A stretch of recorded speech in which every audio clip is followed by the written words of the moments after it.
Oke, Assalamualaikum warahmatullahi wabarakatuh. Ya, kita jumpa di video pembelajaran untuk mata kuliah perpindahan panas. Nah, di video kali ini saya akan membahas mengenai perpindahan panas konduksi pada bidang dua dimensi, begitu ya. Oke, jadi misalkan di sini saya punya suatu potongan elemen dari suatu benda padat, dia memiliki eh, dimensi di X dan di Y begitu ya. Kemudian misalkan di sini di bagian kiri itu adalah di bagian kiri ini dia memiliki temperatur T1 dan di sebelah kanan dia memiliki temperatur T2. Di mana di sini T1 itu lebih besar daripada T2 ya, lebih tinggi sehingga di sini akan ada perpindahan panas dari kiri ke kanan seperti itu ya. Jadi eh, tanah arah panah ke kanan ini menunjukkan aliran panasnya begitu ya. Sedangkan untuk garis vertikal ke bawah itu kita sebut di sini adalah garis isoterm. Ya, jadi di sini ini kita sebut sebagai garis uh, isotermal atau isoterm. Oke. Nah, untuk perpindahan panas secara konduksi sendiri itu kita dapat tuliskan menggunakan persamaan umumnya yaitu K dikali do kuadrat T per do X kuadrat ditambah do kuadrat T per do Y kuadrat ditambah do kuadrat T per do Z kuadrat plus E generated, ya, energi yang dibangkitkan sama dengan Rho C dikali do T per do T, gitu ya. Do temperatur per do T waktu, seperti itu. Nah, karena pada kali ini kita akan bahas perpindahan konduksi untuk dua dimensi, jadi di sini kita ibaratkan perpindahannya itu hanya ada di X dan Y saja. Oke, jadi tidak ada aliran di sumbu Z. Berarti nanti ruas ini itu kita buat sama dengan 0. Kemudian batasan berikutnya adalah tidak ada panas yang dibangkitkan. Ya, jadi konduksi panas ini tidak membangkitkan energi panas yang lain. Gitu. Sehingga di sini kita asumsikan energi yang dibangkitkan itu dia juga 0. Kemudian karena sistem ini steady state atau lunak, sehingga dia tidak bergantung waktu. Karena dia tidak bergantung waktu, berarti temperatur per T waktu ini juga sama dengan 0. Begitu. Sehingga nanti dari persamaan umum ini kita bisa dapatkan K dikali do kuadrat T per do X kuadrat ditambah do kuadrat T per do Y kuadrat. Ingat, K ini adalah konduktivitas termal. Seperti itu. Nah, apabila konduktivitas termal dari benda itu dia konstan atau tetap, maka di sini nanti kita bisa bagi kedua ruas dengan K, gitu ya. Kita bagi dengan K. Ya, sehingga nanti kita dapatkan do kuadrat T per do X kuadrat ditambah do kuadrat T per do Y kuadrat sama dengan 0. Nah, karena di sini adalah konduksi, dengan mas secara konduksi, berarti artinya akan ada gradasi, gradasi temperatur seperti itu ya. Jadi panas ini, temperatur ini dia akan terdistribusi dari kiri ke kanan tadi kan. Dari temperatur tinggi ke temperatur yang lebih rendah seperti itu. Berarti di sini akan ada distribusi temperatur seperti itu. Nah, ini kita misalkan distribusi temperatur itu theta, di mana nanti theta itu kita definisikan sebagai T min T1 per T2 min T1. T1 tadi temperatur di sebelah kiri, T2 tadi temperatur di sebelah kanan ya. Dengan T itu adalah T di sini, T biasa, itu adalah temperatur di titik tertentu gitu ya. Karena ini kita bisa distribusinya seperti itu. Sehingga nanti di sini persamaannya itu kita gunakan persamaan distribusi temperaturnya itu. Ya, T-nya ini kita ganti dengan theta gitu. Nah, kemudian kita nyatakan di sini ke dalam syarat batas. Jadi misalkan kita ambil bentuk yang sederhana itu kotak gitu ya, persegi panjang rektangular. Ini di sumbu X dan di sumbu Y. Misalkan di sumbu X dia memiliki panjang L, dan di sumbu Y dia panjangnya W gitu ya. Kemudian di sini di sebelah kiri tadi dia suhunya T1 dan distribusinya 0, tetanya 0. Kemudian di bagian bawah itu tadi temperaturnya misalnya T1 dengan distribusinya juga 0, tetanya sama dengan 0. Kemudian di sebelah kiri, kanan, itu dia suhunya T1, kemudian eh, dengan theta sama dengan 0, dan di bagian atas itu T2, yaitu tetanya sama dengan 1. Ya. Ini adalah syarat batasnya. Jadi di sini kita dapatkan 4 syarat batas di sini gitu kan. Jadi ketika di bawah ini, eh, di bawah berarti di sini Y-nya sama dengan 0, di kiri ini berarti X-nya sama dengan 0. Oke. Nah, di sebelah kanan, karena kanan ini kan dia menunjukkan X-nya ya, berarti sini X-nya sama dengan L, ya karena dia panjang L di sini, panjang dimensinya L. Kemudian yang atas ini berarti T2 ini dia Y-nya sama dengan W ya, Y-nya sama dengan W. Jadi dari atas ini, sisi atas itu kan berarti dari bawah ke sisi atas ya, di mana dari bawah ke sisi atas ini sama aja kayak panjang W-nya ini tadi. Seperti. Jadi sini kita dapatkan apa namanya syarat batasnya tadi. Empat syarat batas seperti itu. Oke, ini L. Nah, berikutnya nanti karena di sini kita dapatkan persamaannya itu persamaan diferensial order 2 begitu. Jadi di sini kita harus kita nanti akan mendapatkan solusi solusi persamaan diferensial order 2-nya dalam fungsi X dan Y begitu ya. Karena di sini ada variabel X dan variabel Y. Nanti solusinya juga pasti dinyatakan dalam fungsi X dan fungsi Y. Gitu ya. Jadi misalkan solusinya nanti adalah theta, itu adalah X dikali Y. Seperti itu. Nah, karena tadi theta sama dengan X kali Y, nanti kita dapatkan di sini, oke,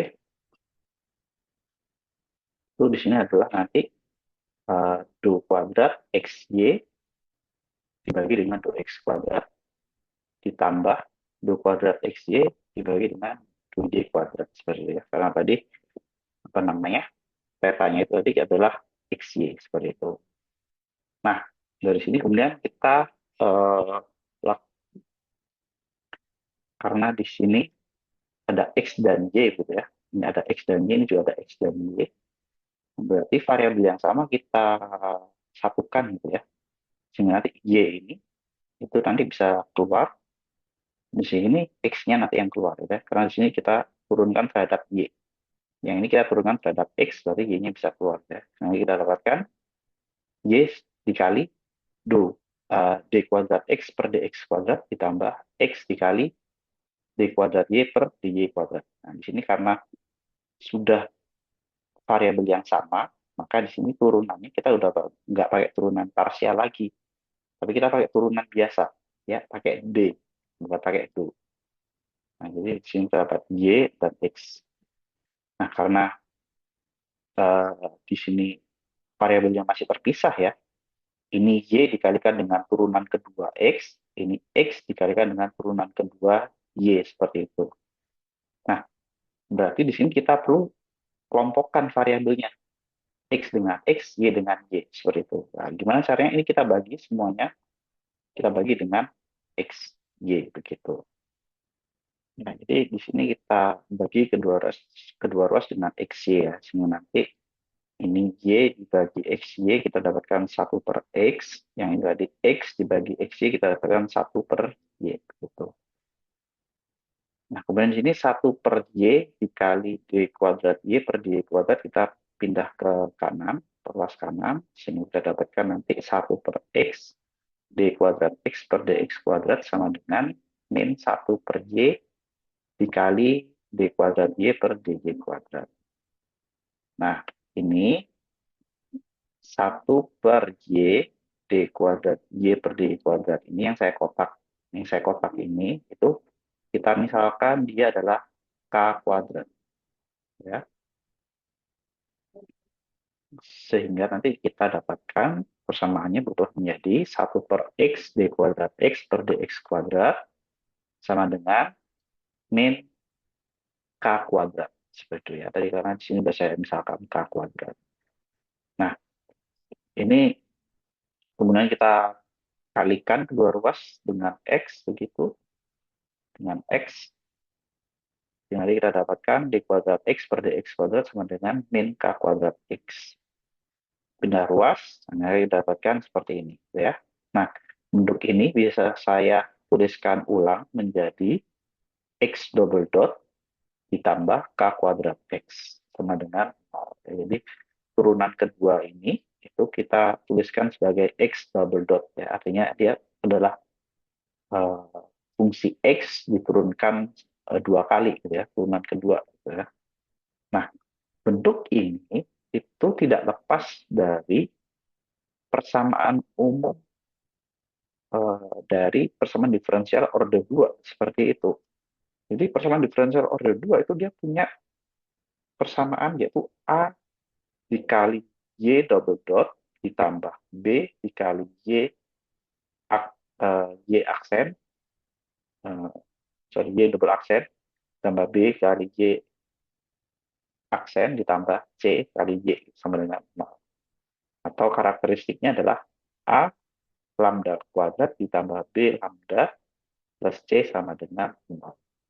Ya, jadi bentuk ini X double aksen ditambah K kuadrat X ini, ya, jadi X double aksen itu bisa saya tuliskan menjadi berdasarkan kedua bentuk ini ya, X double aksen ini sudah bisa saya tuliskan menjadi lambda kuadrat. X-nya tadi di bentuk karakteristik dia jadi hilang gitu ya di sini. Oke. Sehingga nanti kita dapatkan di sini lambda kuadrat sama dengan min K kuadrat. Karena kita ingin mencari akar dari persamaan karakteristik order 2, maka kita akarkan lambda, ya, lambda sama dengan akar min K kuadrat. Nah, karena di sini adalah akarnya minus, berarti dia pasti menghasilkan akar imajiner, gitu ya. Dia pasti menghasilkan akar imajiner. Sehingga kita dapatkan akarnya yaitu lambda itu ada 2 ya, lambda 1 dan lambda 2. Lambda 1 berarti I dikali K, lambda 2 berarti min 1 dikali K, gitu ya. Nah, berdasarkan solusi persamaan diferensial order 2, jika didapatkan akar persamaan karakteristiknya itu adalah bilangan imajiner, ya, atau kompleks number, bilangan kompleks. Jadi akarnya tadi bilangan kompleks ya, yaitu alfa plus omega i atau alfa min omega i, maka solusinya adalah ini. Y sama dengan E pangkat alfa X dikali C1 cos omega X ditambah C2 sin omega X. Nah, karena tadi di kasus kita, lambdanya tadi adalah I kali K dan minus I kali K, berarti apa namanya, konstanta alfa di sini dia sama dengan 0. Ya, alfa di sini dia sama dengan 0. Gitu kan. Kemudian omega di sini, berarti kan omega di sini adalah koefisien dari bilangan imajinernya, I ini tadi. Berarti omeganya itu adalah K, gitu ya. Jadi alfanya 0, omeganya K. Sehingga nanti kita dapatkan solusi untuk fungsi X itu adalah C1 dikali cos KX ditambah C2 dikali sin KX. Nah, kita udah dapat solusi untuk fungsi X, kemudian nanti kita cari solusi untuk fungsi Y. Bagaimana caranya? Ya, tadi kita udah misalkan tuh, ya di atas, jadi kita udah misalkan bahwa 1 per Y ini, itu dia 1 per Y D kuadrat, Y per DY kuadrat, itu tadi K kuadrat. Berarti di sini bisa kita tulis ulang, ya, 1 per Y D kuadrat, Y per DY kuadrat sama dengan K kuadrat. Oke, nah kita kalikan silang. Sehingga dapat di sini D kuadrat Y per DY kuadrat sama dengan K kuadrat Y. Kita pindah ruas ya. Sehingga dapat seperti ini. Dalam bentuk ini, itu sama seperti bentuk persamaan diferensial order 2 homogen tadi. Ya. AY double aksen ditambah BY aksen plus CY sama dengan 0. Atau dengan karakteristiknya adalah A lambda kuadrat plus B lambda plus C. Jadi ini bisa saya tulis, ya, persamaan ini bisa saya tulis menjadi Y double aksen minus K kuadrat Y sama dengan 0. Gitu kan? Atau karakteristiknya adalah lambda kuadrat min K kuadrat sama dengan 0.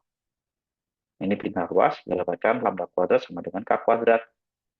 Jadi lambdanya sama dengan akar K kuadrat. Nah, solusi dari akar K kuadrat itu berarti ada dua.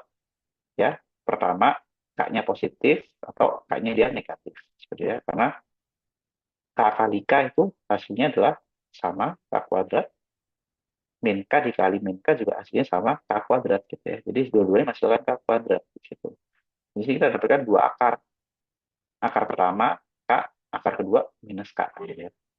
Nah, berdasarkan hasil akar ini tadi, mendapatkan jika akar persamaan karakteristiknya itu dia tidak sama, maka solusinya adalah ini. C1 E dikali lambda 1X ditambah C2 kali E pangkat lambda 2X. Karena tadi lambdanya itu adalah K dan minus K, berarti bisa saya tulis di sini, solusi dari J itu adalah C3 kali E pangkat KY ditambah C4 kali E pangkat min KY. Ya. Nah, sehingga nanti solusi persamaan diferensial keseluruhannya, ya tadi kan fungsi X dikali fungsi Y. Ya, langsung aja di situ tadi. Fungsi X ini kita udah dapat, fungsi Y kita juga udah dapat. Seperti itu ya, kita gabungkan saja. Kemudian di sini kita gunakan syarat batas tadi. Di mana untuk X sama dengan 0, itu tetanya sama dengan 0. Ya. Syarat batas yang tadi di atas, X sama dengan 0, tetanya sama dengan 0. Oke, berarti di sini kita dapatkan kalau X-nya 0, berarti di sini X-nya kita substitusikan 0 tuh. K kali 0, 0, gitu kan. Ya. Jadi ini K dikali 0, hasilnya 0. K kali 0 juga 0, gitu kan. Nah, tetanya dia juga 0, gitu ya. Yang dapat di sini, cos 0 itu 1, ya. Sin 0 itu dia 0, gitu kan. Sin 0 itu 0. Berarti di sini kita dapatkan nanti 0 sama dengan C1 dikali ini, gitu kan. C3 E pangkat KY plus C4 E pangkat min KY. Nah, agar perkalian C1 dan perkalian yang di dalam kurung ini menghasilkan nilai 0, berarti C1 dia harus sama dengan 0, gitu kan.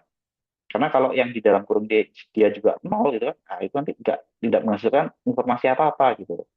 Jadi sini bisa kita anggap C1-nya dia harus 0, gitu. Karena nanti untuk C3 dan C4 ini kita harus mencari tahu dulu apa ini, gitu kan. Nah, jadi kita nggak bisa mengasumsikan dia 0 di dalam kurung. Jadi yang kita asumsikan 0 adalah C1-nya, gitu ya. C1-nya adalah 0. Sehingga kalau C1-nya 0, kita balik lagi ke persamaan awalnya, gitu ya. Yang awalnya karena C1-nya tadi dapatnya 0, ya, sehingga nanti kita dapat C1 0 dikali cos, ya hasilnya 0, gitu kan. Sehingga nanti hasilnya fungsinya, solusi fungsinya adalah C2 sin KX dikali C3 E pangkat KY plus C4 E pangkat min KY. Berikutnya kita gunakan syarat batas berikutnya, yaitu untuk X sama dengan L, maka T-nya 0. Jadi X ini kita substitusikan L, gitu kan. K dikali L, ya berarti KL, gitu kan. Yang nanti kita dapat di sini C2 sin KL dikali C3 E pangkat KY plus C4 E pangkat min KY. Nah, untuk kasus ini berarti, ya, agar ini tadi karena harus sama dengan 0, ya berarti C2 sin KL ini dia harus sama dengan 0, ya. C3 C4 kita hiraukan dulu, gitu. Berarti biar dia hasil menghasilkan 0, berarti C2 sin KL dia juga harus nol gitu ya, agar nolnya bisa dihasilkan. Karena nol kali berapapun hasilnya nol gitu ya. Nah, karena nol harus sama dengan C2 sin KL, atau berarti kan sin KL ini dia harus sama dengan nol gitu kan. Jadi sehingga nanti apapun sin KL ini hasilnya, maka ketika dia dikalikan dengan C2 hasilnya pasti nol gitu.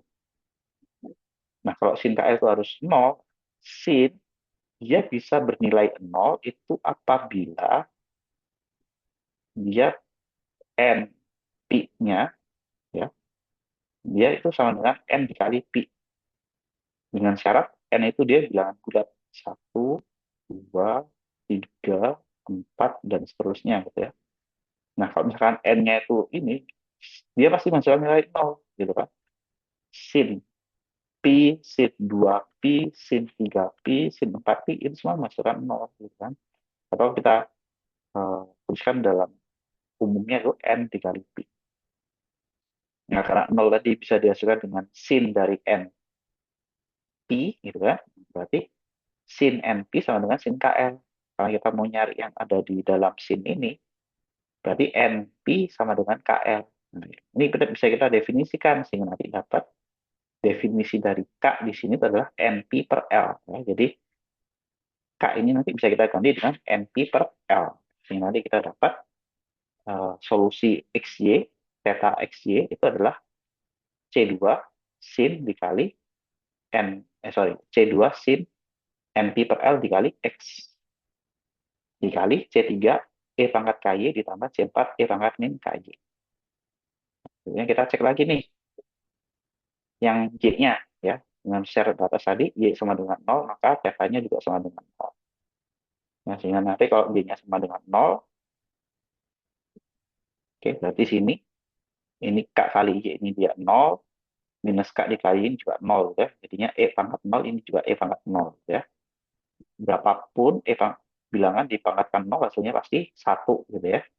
Yang nanti dapat 0 sama dengan C2 sin N Pi per L dikali X dikali C3 plus C4.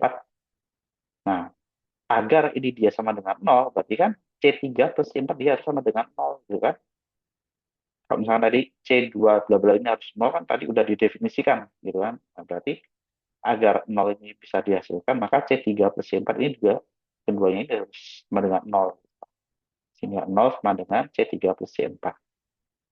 Kita dapatkan minus C3 sama dengan C4 ya, atau C4 sama dengan min C3 gitu. Jadi C4 ini bisa kita ganti dengan minus C3 gitu. Oke. Nah, karena C4 sama dengan min C3 berarti nanti kita dapatkan solusi XY-nya adalah C2 sin NP per L dikali X dikali dengan C3 E pangkat KY min C3 E pangkat min KY. Karena di dalam ini semuanya ada C3 gitu ya. Ini ada C3, ini ada C3, berarti C3 bisa kita faktorkan keluar kurung. Sehingga dapat theta XY sama dengan C2 sin NP per L X dikali dengan E pangkat KY min E pangkat min KY dikali C3.